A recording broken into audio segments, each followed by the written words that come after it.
En esta ocasión presentamos la parte de resolución para el ejercicio número 2 sobre multicolinealidad de esta práctica sobre variables dummy y multicolinealidad. En este ejercicio nos piden que con los datos del archivo ahorro.csv construyamos un modelo con los datos para la economía mexicana en el periodo 1964 a 1998. Las variables son el ahorro neto familiar, SNFAM, la renta neta disponible, RNDFAM, y los impuestos directos pagados por las familias, TDFAM, y el deflactor del consumo privado. Les pongo aquí una nota que un deflactor es un índice simple o compuesto que permite desagregar las series de tiempo en sus dos componentes de precio y de cantidad. Por ejemplo, cuando ustedes tienen el deflactor del PIB, lo que tienen es el PIB nominal dividido entre el PIB real multiplicado por 100. Y este índice sirve para medir la evolución de los precios en la economía. Es decir, se trata de un número índice, una medida que lo que puede en algunas ocasiones hacer es eliminar este comportamiento de acompañamiento entre las variables exógenas. Recuerden que ese es el problema de la multicolinealidad, cuando las variables exógenas se acompañan y que esto puede generar problemas de colinealidad múltiple. Es decir, que si mueves una variable exógena, entonces las demás variables que están inmiscuidas dentro de tu modelo también tendrían movimiento. Esto no debería de ser lo adecuado, es decir, tendría que cumplirse el principio del ceteris paribus, es decir, el principio de mantener todo constante, es decir, que si tú mueves o una variable tiene algún movimiento, este movimiento debe ser independiente de alguna otra variable exógena. Entonces, estos índices nos sirven para poder eliminar esa posibilidad. A continuación tenemos el modelo donde el SNFAM, que ya decíamos es el ahorro neto de las familias, se explica por dos variables. RNDFAM, que es la renta neta disponible familiar, por así decirlo, el ingreso, y el otro determinante son los impuestos. Entonces, el ingreso y los impuestos determinan qué tanto puede ahorrar o qué tanta capacidad de ahorro puede tener una familia. Me piden desarrollar las siguientes etapas y en cada inciso mostrar los resultados. En el primer caso me piden identificar si existe una R cuadrada elevada pero pocas razones de student significativas. Ustedes saben que si encontramos evidencia de esto, es decir, de T's poco significativas y una R cuadrada elevada, pues entonces podemos estar en presencia de esta problemática conocida como multicolinealidad. Para el ejercicio número 2 vamos a utilizar nuestra base de datos ahorro.csv y vamos a correr la primera de las regresiones. Vamos a revisar aquí que se hayan importado correctamente todos nuestros datos, 35 observaciones.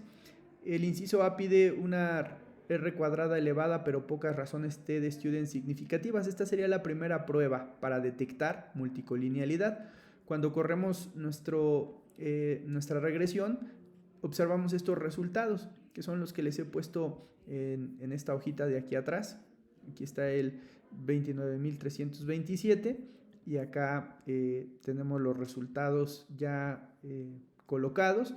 Aquí podemos identificar justamente esto. Hay una R cuadrada muy elevada, sin embargo hay una de las dos variables que tiene una T estadísticamente insignificante, es decir, poco significativas. Esto podría definirnos la existencia de un problema de multicolinealidad. Sin embargo, pues existen otras alternativas, otras técnicas, otras metodologías para identificar la existencia de este problema. La siguiente es encontrar o desarrollar una matriz de correlaciones para identificar la presencia, si es que la hay, de altas correlaciones entre las parejas de regresoras.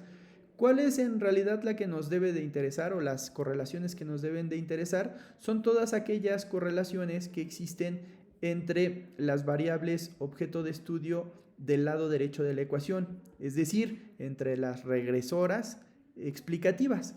Claro que aquí puse todas las variables, la variable que queremos explicar en este caso es SNFAM.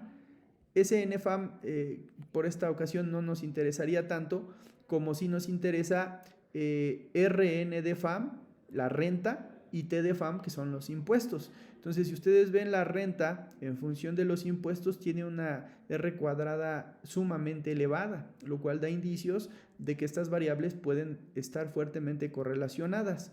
En este sentido, este coeficiente que aparece aquí, o que es el mismo en su imagen espejo del triángulo superior de la matriz, nos da pruebas de que existe una alta correlación entre ellas dos. Ya llevamos dos pruebas. Luego existe otra denominada prueba o regla práctica de Klein. Esta regla práctica de Klein implica que de tu modelo tú compares la R cuadrada que podría generarse del modelo completo y que después pongas a explicar una en función de la otra o la otra en función de la una. De todas formas, pues vas a obtener el mismo resultado, ¿no? Lo que quiero decir es que vas a correr una regresión entre la renta y los impuestos.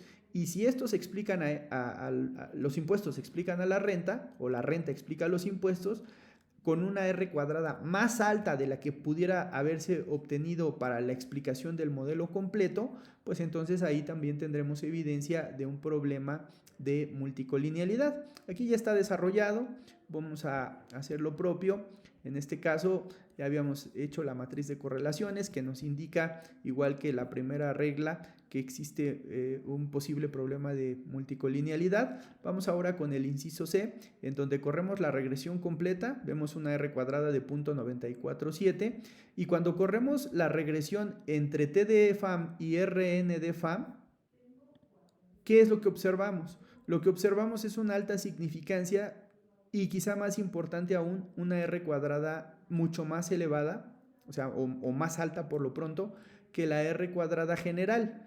Entonces, esto también nos puede dar una indicación de que cuando ocurre esto, es decir, que la R cuadrada de las exógenas o de la relación entre las exógenas es más grande que la general o que la global, pues entonces aquí también hay evidencia de que hay una alta correlación y por lo tanto una alta multicolinealidad. En el siguiente apartado, el cuarto ya, otra situación es aplicar un índice de condición o factor de incremento de volatilidad o de varianza, mejor dicho. Y esto ya lo hemos visto en alguna otra ocasión o ya lo vimos en el cuestionario que desarrollamos en días previos. Voy a abrir el documento para específicamente concentrarnos en el cuestionario y una vez en el cuestionario poder definir este factor de incremento de varianzas. ¿A qué se refiere? Mire, el factor de incremento de varianza se refiere al hecho de que la varianza puede llegar a ser un problema. Aquí está. La pregunta nos decía, sabemos que a medida que la correlación entre dos variables independientes tiende a 1, como es el caso ahorita que estamos viendo, vean cómo la correlación que sacamos hace ratito sí tiende a 1. Aquí está la matriz de correlaciones, y en la matriz de correlaciones lo que vimos, ya no la encuentro pero ahorita la corro rápidamente, es que esta correlación tiende a 1, pues es prácticamente muy cercana a 1. ¿Y qué es lo que pasa ahí? Bueno, lo que pasa en este caso es que cuando estas correlaciones tienden a 1, es decir, a una colinealidad casi perfecta, también lo hacen las varianzas de los estimadores. Entonces, ¿cómo se puede medir la rapidez con que se incrementa la varianza y covarianzas? Explique ampliamente. La velocidad con que se incrementa las varianzas y covarianzas se ve con el factor de inflación de varianza, FIB, o por sus siglas en inglés se invierten, es el famoso BIF, que es Variance Increment Factor, y en este sentido, este factor de incremento de varianza es Variance Increase Factor, y este Variance Increase Factor lo que hace es mostrar la forma como la varianza de un estimador se está inflando, está creciendo. Entonces, a medida que R cuadrada, la que hemos definido como coeficiente de correlación, se va acercando a 1, este factor de incremento también crece exponencialmente. Ya lo verán mejor en la tabla que a continuación les muestro. A medida que el grado de la colinealidad va aumentando, van a ver ustedes que la varianza también lo irá haciendo hasta llegar prácticamente al infinito, ¿no? Vean, por ejemplo, como una correlación entre dos variables, la variable 2 y la variable 3, por ejemplo, si fuera muy baja, su factor de incremento de varianza comenzará en 1. Esto también es importante, los límites en los que se circunscribe nuestro factor de incremento de varianza. Este se puede obtener, miren, de manera muy sencilla. Es la división o el cociente de 1 entre 1 menos el respectivo coeficiente de correlación entre una y otra variable. Entonces, si tú obtienes un valor, por ejemplo, de R cuadrado cercano a 0, es decir, que casi no hay relación entre estas dos variables, pues evidentemente 1 entre 1 menos 0 será 1, y este sería el primero de los límites. Este quizás sea el caso ideal en el que quisiéramos encontrarnos cuando tenemos un modelo con múltiples variables, que todas esas variables tuvieran un factor de incremento de varianza cercano a 1. Porque vean ustedes lo que pasa.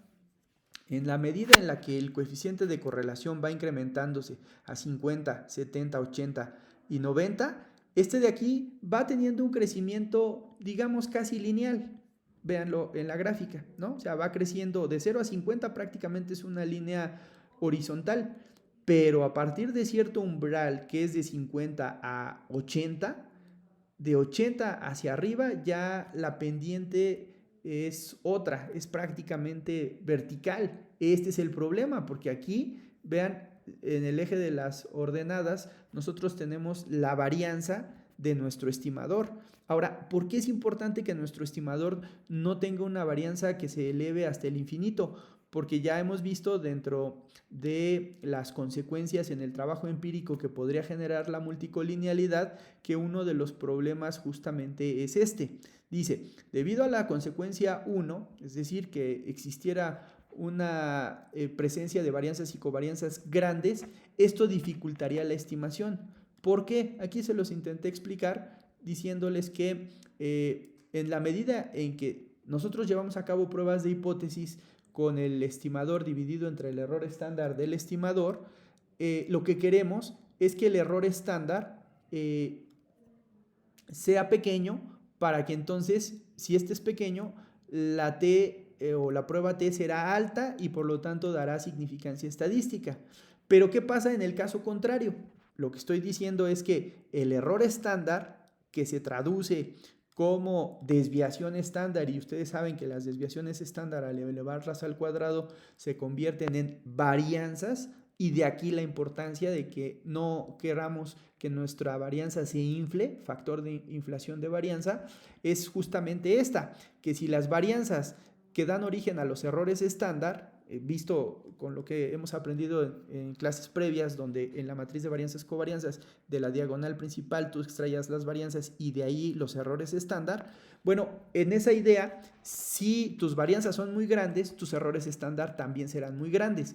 Y si tus errores estándar son muy grandes, esto provocará que tus T's sean poco significativas. Por eso la relación con la primera prueba, R's cuadradas altas y T's poco significativas. La R te estaría diciendo, están muy correlacionadas, y las T's por lo tanto te están quedando poco significativas por el hecho de que la varianza que da origen a los errores estándar se ha incrementado y por lo tanto esto ha disminuido. Aquí les pongo un ejemplo de cuando el error estándar es bajo. 1, por ejemplo, entre 1, pues me da una T estadística de 1. Pero en la medida en que el error estándar, fíjense, va creciendo, por ejemplo, pasa a 2 y luego a 10, entonces vean cómo la T estadística va bajando de 1 a 0.5 a 0.1. Evidentemente esto no es lo que queremos en un experimento o en un análisis o en una investigación, porque querría decir que nuestras propuestas de variables no están siendo significativas. En ese sentido, esta es la problemática, el no dejar que la varianza se eleve tanto, porque si no, entonces esto te genera poca significancia estadística en tus estimadores. Ahora, dentro de la literatura especializada existe una regla práctica que en algunos documentos señala el problema surge a partir del 80, del 90% de correlación, del punto 80, punto 90. Si la correlación, por ejemplo, en el caso que estamos atendiendo, ustedes lo vieron, ¿no? Salió la correlación entre T de FAM y RN de FAM, que son las variables exógenas, de 0.99. Bueno, pues vean lo que aquí estaría ocurriendo. O sea, ya estamos sobrepasando este umbral del 95, que en muchos documentos se considera, pues ahora sí que la barrera que no hay que superar, o la barrera de la cual nos tenemos que encontrar por debajo de ella, porque si no, a partir del 95, ya con un valor de 10, en el siguiente incremento de 2 décimas a punto 97, vean el incremento ya es de 16. Y luego cuando incrementamos otras 2 décimas más, ya se va a 50. Y si esto se va aumentando ya incluso en décimas, en unidades de millar, pues el crecimiento va siendo todavía mayor hasta el punto en el que punto 999 pues ya nos da una varianza o factor de incremento de la varianza medido en el eje de las ordenadas, como les decía, pues ya cercano al infinito, ¿no? O sea, ya se va, o por lo menos a un valor muy grande. Por eso es que tenemos aquí que tener mucho cuidado en eso y en algunas reglas que debemos considerar, por ejemplo esta, ¿no? No por nada, en una de las preguntas que también ya hemos desarrollado en nuestro cuestionario, se dice que la multicolinealidad puede llegar a ser de moderada a fuerte entre 10 y 30, refiriéndome a este factor de incremento de varianza.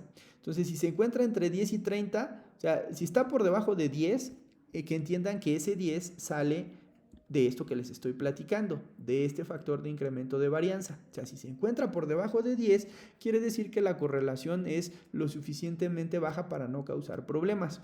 Pero si está por encima del 10, hasta 30, que aquí no lo tenemos, pero está entre este y este, 16 y 50, pues sería una multicolinealidad moderada, ¿no?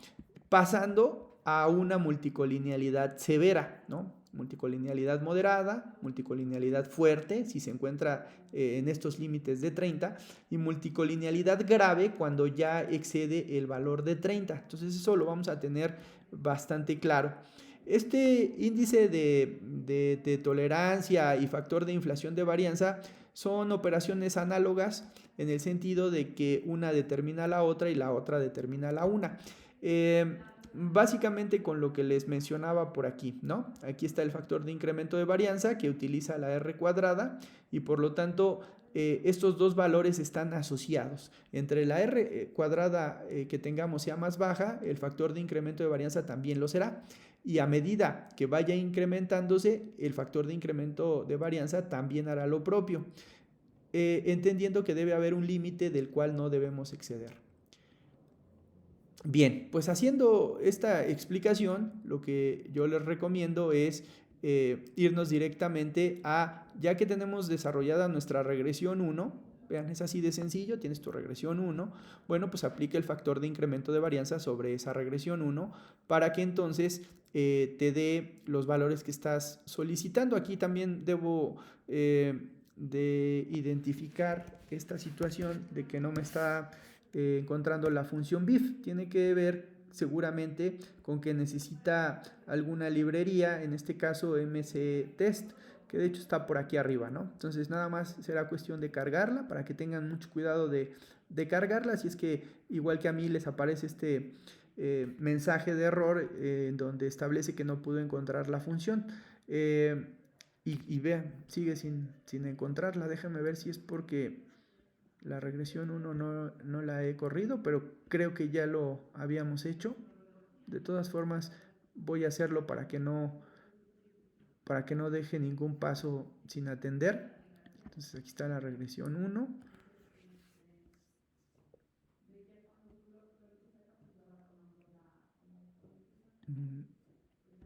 Y bueno, pues en teoría tendría que presentar. También dice que hay que, perdón, para ser muy preciso, no es la librería mctest, que de hecho esta es la que hace funcionar a este comando mctest, sino más bien es la siguiente librería car, y lo sé porque miren, aquí está. Dice que si tú quieres emplear el factores de inflación de varianza, tienes que instalar la librería car que contiene el comando bif. Entonces, más bien, aquí hago la aclaración, es la librería car, y ahora sí, instalando la librería car, nos debe de correr el factor de incremento de varianza. Y aquí donde hay que poner mucha atención es en este valor, 66.3 y 66.3, que evidentemente es una imagen espejo o un valor espejo de uno del otro y el otro respecto al uno, porque se están encontrando la correlación, vean, este sería 2 y 3 corresponderían a Rn de FAM y a T de FAM. Y entonces entre estas dos correlaciones, el valor del factor de incremento de varianza, es decir, esta otra columna, nos está llevando a un valor entre 50 y 100, que es 60 y tantos, que es lo que nos está apareciendo ahí, 66.3. Entonces aquí nos encontraríamos fuera o ya sobrepasando el límite del factor de incremento de varianza, y así es como podemos determinar que evidentemente existe un problema de multicolinealidad. Por último, podemos hacer un gráfico de dispersión para identificar qué tan lineal o no se pudieran ver las variables en cuestión. Rn de FAM y T de FAM, que son, recuerden, las variables exógenas. Entonces, esta sería, igual que esta otra opción que aquí les pongo con la misma librería car, que es Scatter Plot Matrix, pues esta otra matriz de dispersión que podría evidenciar, pues ahora sí que la existencia de multicolinealidad. Sin embargo, bueno, creo que la prueba más importante sería este factor de incremento de varianza junto con la matriz de correlaciones o las regresiones auxiliares conocidas como regla práctica de Klein. Una vez que has identificado que existe el problema, vamos a ver cómo se corrige. Una de las primeras propuestas es eliminar la variable causante de dicha multicolinealidad. En este caso se procede de la siguiente manera. Tienes toda la regresión completa y entonces lo que identificas es que vas a querer corregir a través de eliminar una de las variables que está causando el problema. Esto se hizo de la siguiente manera. Es evidente que la que sea menos significativa, pues tenderías a quitarla, porque entonces más allá de estarte ayudando, te está perjudicando porque no aporta un poder explicativo a tu modelo y además te genera un problema de multicolinealidad al estar correlacionada altamente con la otra variable que acompaña, en este caso la renta neta de las familias. Entonces, vamos a eliminar un caso podría ser eliminar una, o sea, voy a eliminar en este caso en la regresión 2 a los impuestos y en la regresión 3 voy a dejar a los impuestos y a la contra voy a eliminar a la renta. Entonces vamos a ver cuál nos da quizá los mejores resultados. Esta variable renta, para explicar el ahorro de las familias, pues es una variable muy poderosa en el sentido de que tiene un coeficiente de determinación muy elevado y que también cuando hacemos, por el contrario, la explicación a través de los impuestos, también encontramos resultados altamente significativos y con un alto poder de bondad de ajuste, es decir, una R cuadrada bastante elevada. Entonces aquí lo que se podría hacer es, pues dependiendo del contexto, optar por una o por otra, pero no por ambas, porque en conjunto las dos me están generando el problema de multicolinealidad. Lo que quiero decir es que, dado que el modelo 2, que explica el ahorro en función de la renta, es estadísticamente significativo y tiene una buena bondad de ajuste, y que los impuestos, de igual forma, para explicar los ahorros, tienen un nivel de significancia muy considerable y además de un poder explicativo también bastante bueno, pues las dos independientemente podrían estar explicando bien el fenómeno, pero no de manera conjunta. Eso es algo importante pues a concluir. Ahora, si quisieras dejar a las dos variables, lo que se aconseja, dado que una de ellas no resultó estadísticamente significativa, pues es aplicar una prueba de variables redundantes, también conocida como una prueba Wald. Esta prueba Wald, que aquí le voy a poner su nombre, ustedes la conocen y la conocen bien. Se puede obtener con el comando linear hipótesis, y a partir de esta prueba nosotros podemos preguntar al software estadístico si el modelo completo, específicamente la variable t de FAM, es igual que 0 o no. Porque si es igual que 0, como en este caso, o sea, cuando aplicamos la prueba de hipótesis y preguntamos si t de FAM es igual que 0, la respuesta es completamente significativa, 0.62, quiere decir que cae en la región de aceptación y se acepta que esta es igual que 0. Es decir, no tiene ningún poder explicativo dentro del modelo si se incluyen las dos al mismo tiempo, porque repito, cuando se incluye ella solita, me refiero a los impuestos, resulta que sí hay un poder explicativo. Entonces, esto nos puede ir dando indicios de que es muy importante utilizar un marco teórico que fundamente las variables que vamos a incluir dentro de un modelo. No por nada, pues existe una teoría antes de una ejecución de pruebas estadísticas. Es decir, debemos fundamentar nuestros modelos a partir de los desarrollos teóricos que después buscan comprobación con muestras, con estadísticas. La conclusión aquí sería que individualmente podrían funcionar, pero colectivamente no funcionan. Y bueno, si forzamos a que trabajen conjuntamente, pues entonces la consecuencia que tendremos es esto: una R cuadrada alta y T's poco significativas, al menos una de ellas, o lo que ya vimos en los demás elementos para identificar multicolinealidad, pues tendremos ese problema de existencia de multicolinealidad, ¿no? Ahora, la segunda forma de poder corregir esto es a través de transformaciones. Esto es quizá una de las opciones, esta es una de las opciones más recurrentes dentro de la práctica. Y esto también es un tema que se ve en el siguiente semestre, que corresponde a series de tiempo. En series de tiempo hay un término conocido como estacionariedad, una propiedad que deben tener las series de tiempo. Esta propiedad es fundamental para no caer en regresiones falsas, en regresiones espurias. Para poder evitar esta posibilidad de caer en una regresión falsa, en una regresión espuria, la técnica por excelencia es la de diferenciación o de aplicar diferencias. Ustedes la conocen bien porque ya la hemos trabajado a través de las diferencias logarítmicas o de las tasas de crecimiento.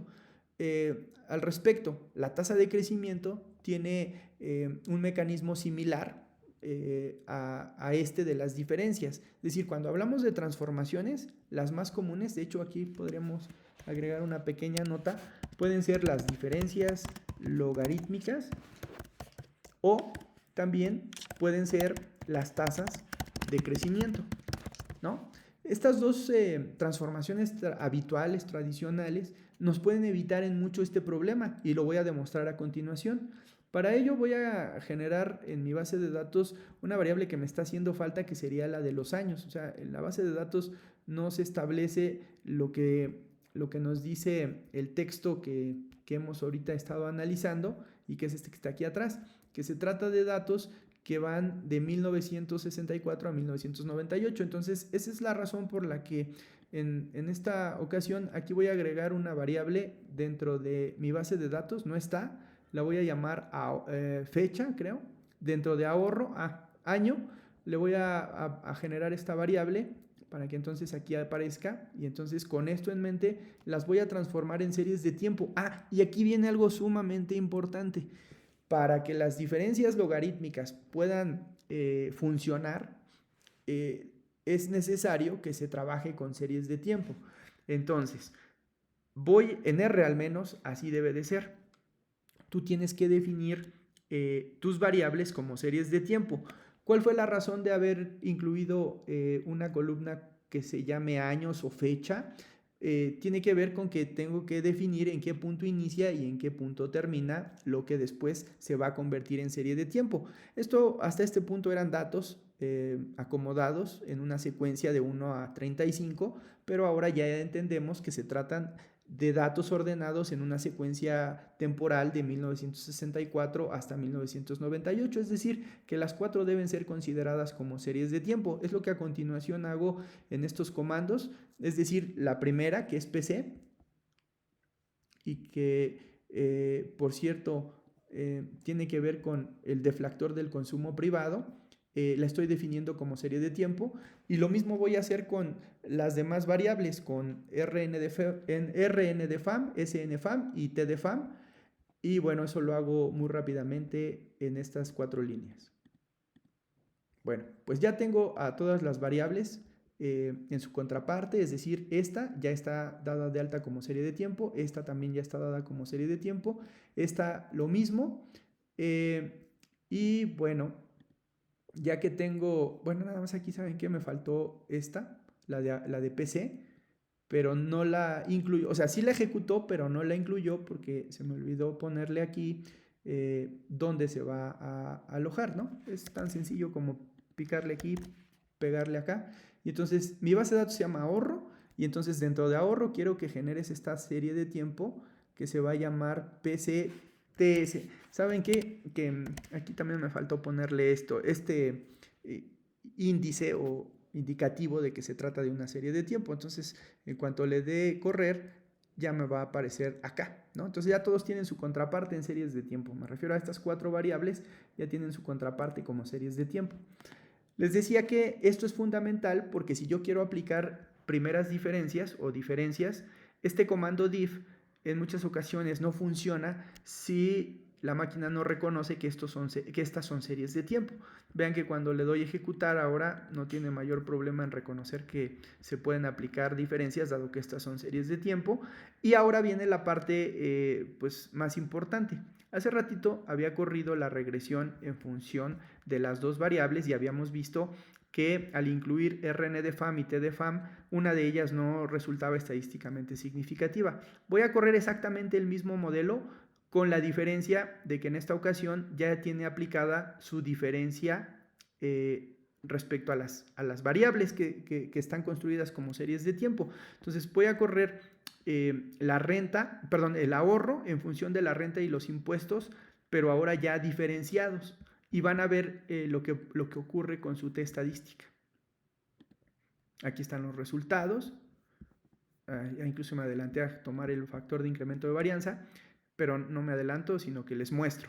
Miren, el hecho de haber aplicado tasas de crecimiento implica que ahora sí las 2 variables que antes eran incompatibles o que no debían ponerse en un mismo modelo, las vuelve compatibles, porque les ha eliminado a través de esta transformación o diferencias esta problemática de la multicolinealidad. Recuerden que estamos en el apartado para corregir el problema de multicolinealidad. Entonces aquí se ha corregido claramente porque ya tenemos una R cuadrada alta, pero con T's altamente significativas. Para correr quizá la prueba más potente de determinación de multicolinealidad, aplicamos el factor de incremento de varianza y vean lo que ocurre, 1.93 y 1.93. Bueno, pues eso aquí quiere decir que ya me encuentro en este umbral de una correlación baja respecto a este límite. Entonces aquí lo que puedo garantizar es que ya no tengo el problema de multicolinealidad, y por eso este es el segundo método que se llama transformación de variables para corregir multicolinealidad. El tercer método es relativizar. Como su nombre lo indica, tú vas a tomar tus variables y las vas a dividir en relación a una variable común. Por eso se llama relativizar.